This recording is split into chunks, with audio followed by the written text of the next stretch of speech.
Welcome to The Debate. Today we are looking at a really central question facing anyone in recovery. How do we actually navigate and overcome these profound life disruptions? Whether it's betrayal, a significant loss, or just the seismic shifts of midlife. And the modern consensus, you see it everywhere, is that the key to thriving is all about deep internal work. We're constantly told, prioritize self-love, self-compassion, set these rigid protective boundaries. And it's exactly that prescriptive focus on the internal mechanism that I think warrants a really rigorous challenge. Absolutely. So the tension we want to explore today is this.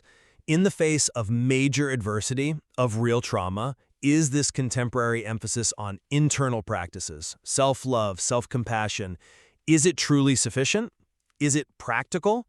Or does this framework, maybe unintentionally, minimize how necessary it is to engage with the messy, complicated, and sometimes just insurmountable external realities?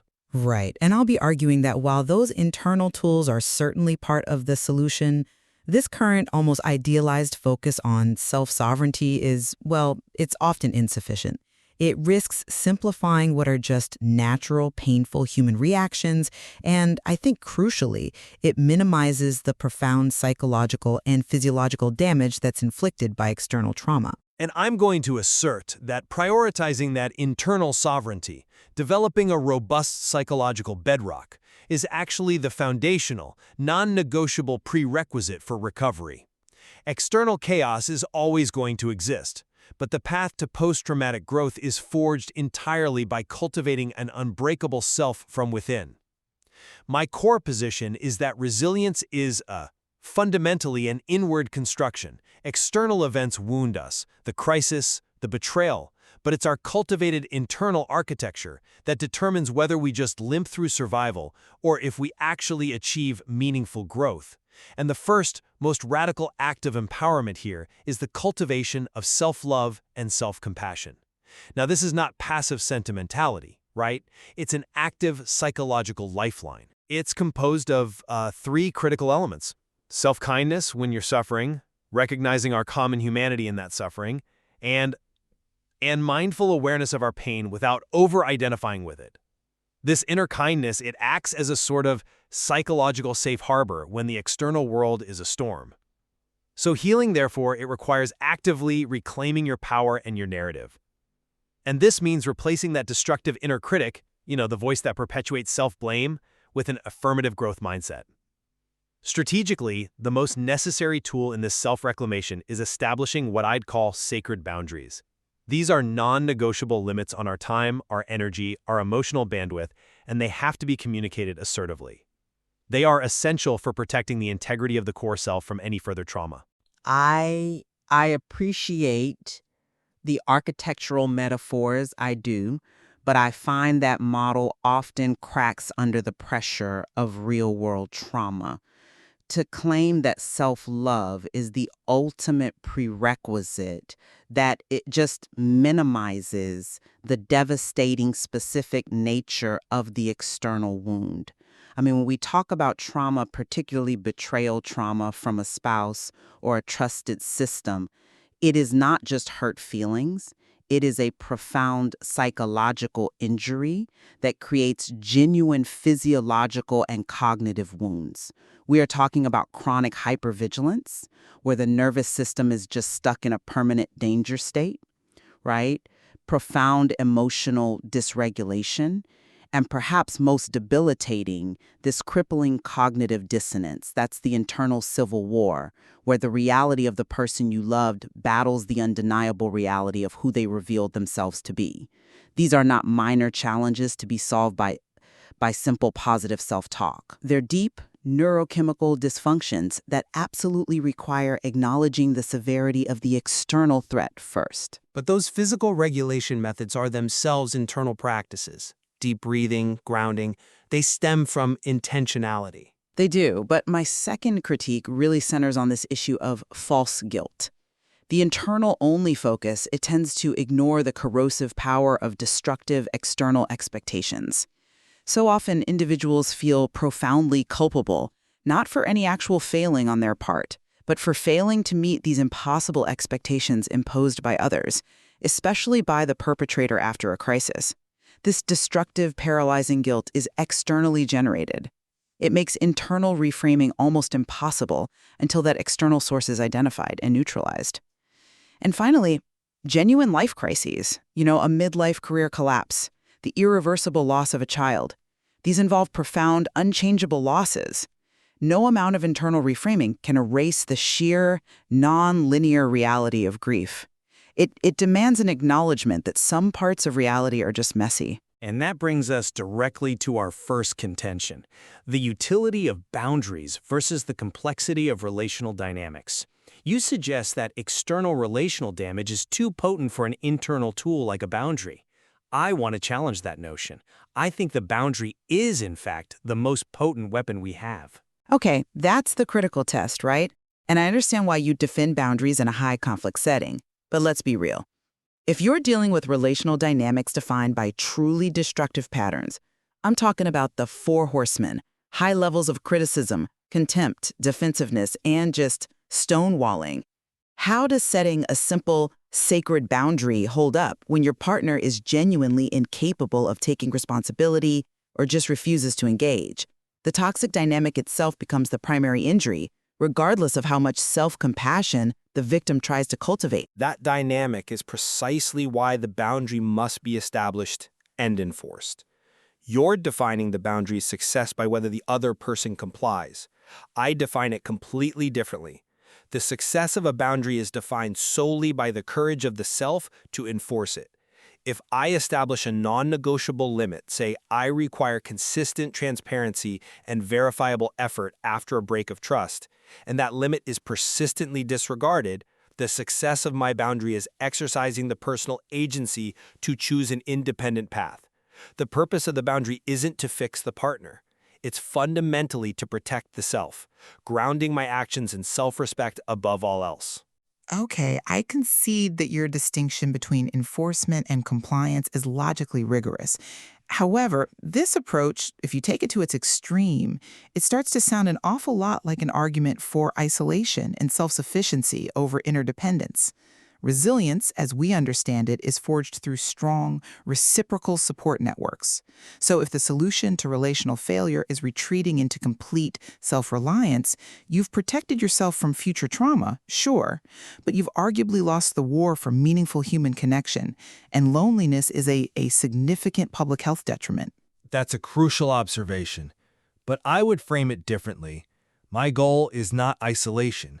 It's the intentional curation of a supportive ecosystem. Sacred boundaries ensure that the connections you do maintain are healthy, reciprocal, and mutually respectful. That is the true definition of interdependence. If a relationship requires me to dismantle my core self, it isn't interdependence, it's dependence, and it leads directly back to trauma. The internal work is what gives you the discernment to differentiate between supportive connection and amdem, and a parasitic drain.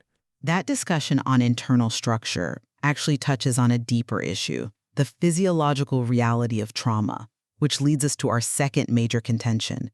You advocate for mindset reframing, suggesting we can just downregulate our systems through intentional practices. I'm just not convinced when you're faced with the sheer power of neurochemistry. Well, I think you're overstating the deterministic power of biology. The evidence is robust.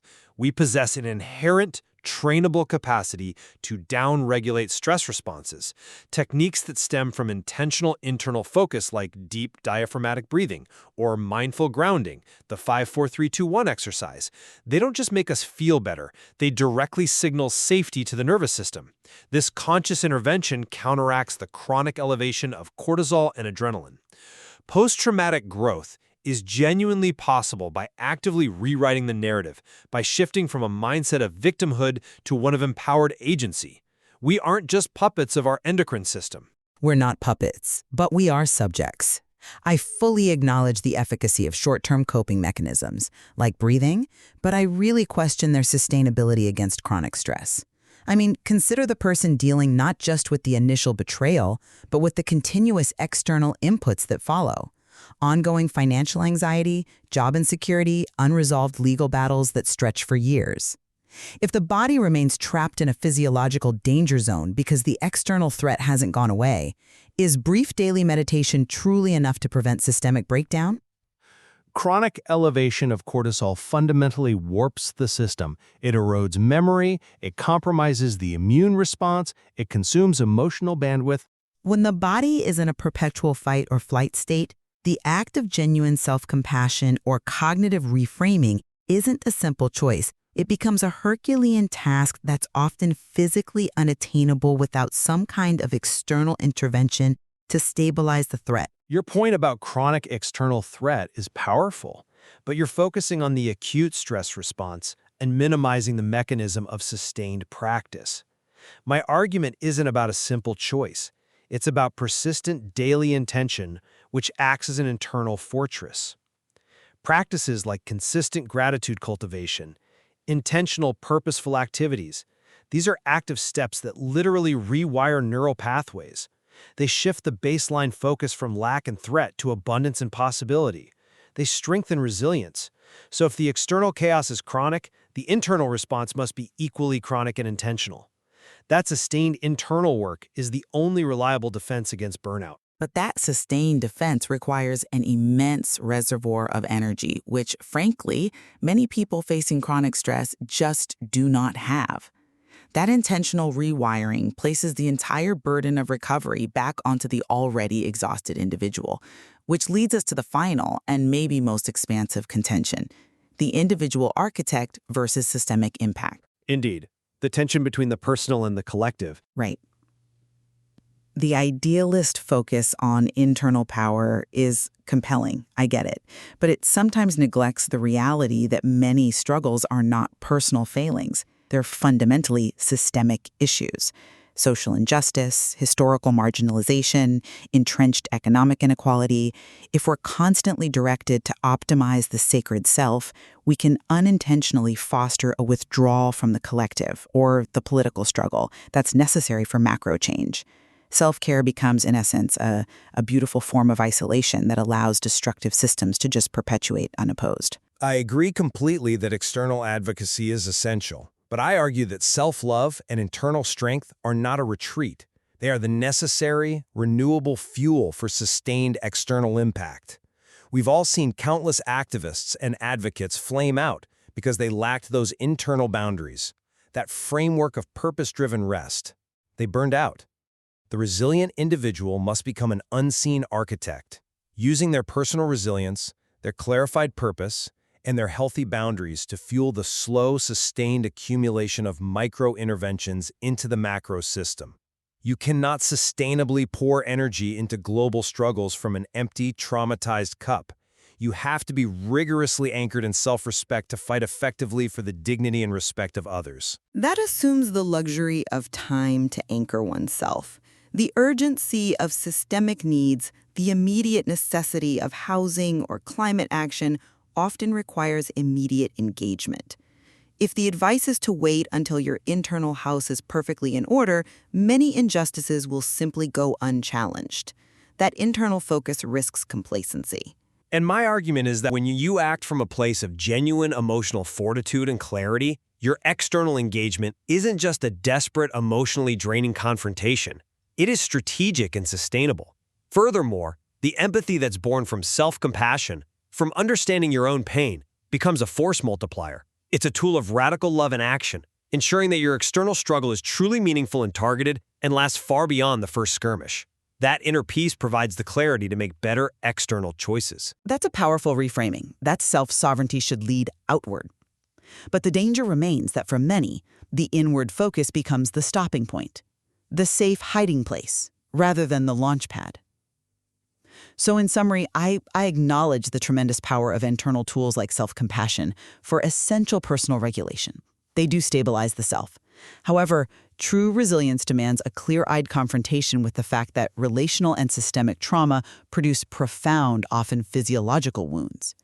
The prescriptive emphasis on self-work risks minimizing the intensity of chronic external stress and complex relational dynamics, like the paralyzing nature of externally imposed false guilt. A pragmatic approach has to incorporate a sustained, rigorous effort to deal with those external, messy realities. And I'll reaffirm the foundational primacy of the internal path. The external world, whether it's systemic crisis or interpersonal betrayal, will always be chaotic. It's uncontrollable. But choosing self-respect, enforcing sacred boundaries, and cultivating an unbreakable self based on personal agency and self-love is the only way to sustainably transform pain into post-traumatic growth. This fortified inner world is what ensures that your eventual external engagement is fueled by intentional strength, not emotional desperation. We're left then with the fundamental necessity of both rigorous internal work and clear-eyed external engagement woven together. Indeed. The individual has to decide where the greatest threat to their integrity lies and thus where their focus must be applied. Thank you for this essential debate.